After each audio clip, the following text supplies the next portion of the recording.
weekend, I read Sandra Berry's book called Elizabeth Bishop's Nova Scotia's Homely Poet. And she got me thinking about the word home. In the introduction, she writes, "This book is a brief biography of one of the most important poets of the 20th century.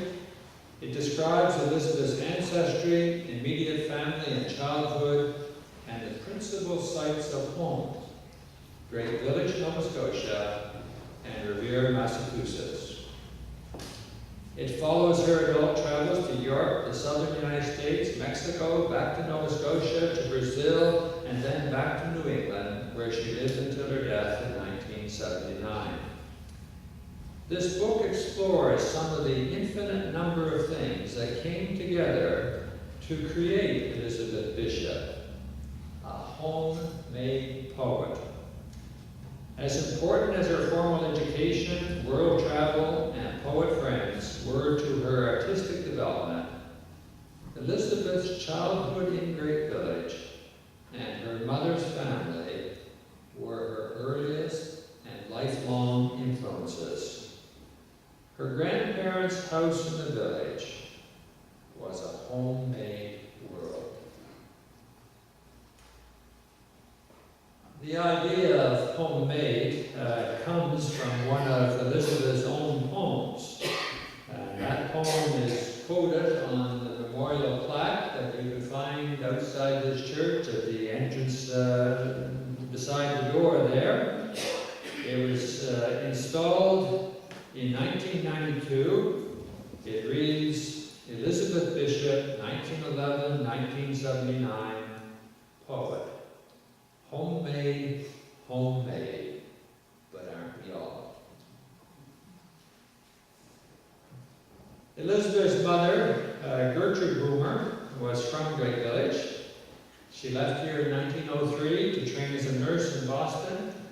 There she met and later married William Bishop in 1908.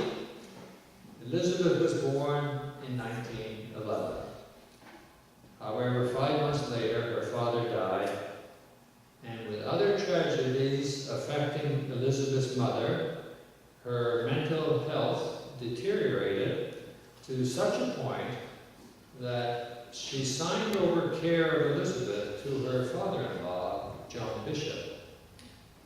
Later, when Elizabeth was 4 years old, her mother brought her back home here to Great Village to live. However, her mother's mental health continued to deteriorate, and when Elizabeth was 5 years old, her mother had a mental breakdown and was admitted to the Nova Scotia Hospital in Dartmouth, and Elizabeth never saw her mother again. Elizabeth continued to live with her maternal grandparents here in Great Village until her father's people decided that she would have better access to a better education in Massachusetts. So they took her there when she was 6.5 years old, leaving not only the home that she loved, but also leaving the hope of ever seeing her mother again.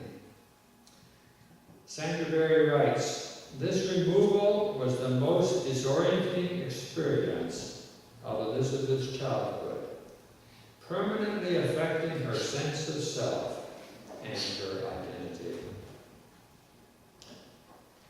However, it can be seen in her later writings that the positive experience of home, those few short years in Great Village, helped her to survive all the adjustments that she had to make throughout her life. Now you may be wondering what this has to do with the worship service. One of the images that we use to refer to God is home. That God is the home that we come from, the home that we live in, and the home that we return to. And perhaps a positive experience of home can help us to have a more positive relationship with God.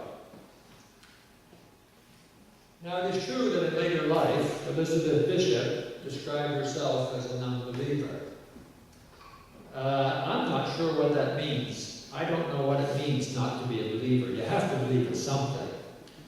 There are lots of rigid expressions and ideas of God that I don't believe in. But I do believe in life, and in love, and in kindness, and in security, and in home, which for me is all represented in that word God. In her later writings, Elizabeth Bishop refers fondly to Great Village, to the bridge and to the river, to the blacksmith shop, to the post office, to the school, and to many other people and places in this village. But she also seems to indicate that the churches of this village had a positive influence on her as a child and helped her to feel at home in the village. From her grandparents' home across the street, she could look out the window and see the tall steeple of this church. She played hide and seek around the buttresses of this church. And she knew the Presbyterian minister. This was a Presbyterian church at that time. Reverend William Gillespie used to ride around the village on his bicycle, and he loved to wave to the children, and I'm sure he waved to Elizabeth on many occasions. Her grandparents attended the Baptist church up on the hill, and she remembered the Baptist minister, Reverend Francis, as a kind man who liked children and pets. One Sunday she was in church with her grandparents when there was the pitter-patter of little feet, and it was Elizabeth's dog, Betsy, who had followed them to church. And the dog was particularly fond of Reverend Francis, who was up on the platform, kneeling in prayer, with his eyes shut. And so the dog trotted up the aisle and jumped up and licked him on the face. The minister opened his eyes and said, "Why, hello, Betsy." And he went right back to pray. I don't know about dogs in church, but I do know that it's very important for children to feel at home in the church and in the community, as it is for all of us. In our gospel lesson today, we are told that when the disciples were on the road following Jesus, they ended up arguing among themselves, who was the greatest, who was number one, who was the most important. And Jesus took a child and said, this is who's most important. Whoever welcomes one such as these welcomes me and the one who sent me. Now there's one part of that story that we often overlook. At the very first, we are told that it happened in a certain house in Capernaum. After they had gone indoors, Jesus taught them this lesson. One of the preachers at Brewery Camp this summer pointed out to us that this house in Capernaum was very important to Jesus. It is referred to 4 or 5 times throughout the Gospels as a place of refuge, as a place of teaching, as Levi's home, as Peter's home, and in Mark 2 verse 1 it says, a few days later Jesus went back to Capernaum and the news spread that he was at home. We don't really know whose house it was, but we do know that it was a place where Jesus felt at home. We all need a place that feels like home, a place that is safe and secure, a place where we are loved and accepted, a place where we can feel like the child that Jesus took in his arms and blessed. If you can't find a home in the place where you live, then the hope is that a memory of home from days gone by will sustain you while you look for a home that will last forever.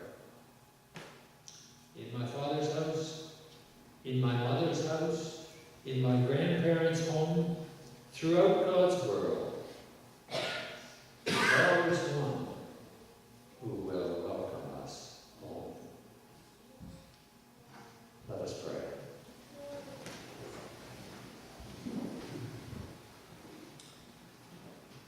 Thanks be to God for all who have found a home in this place, in this church, in this village.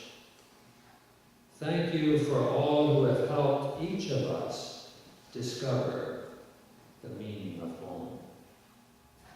Thanks be to God. Amen.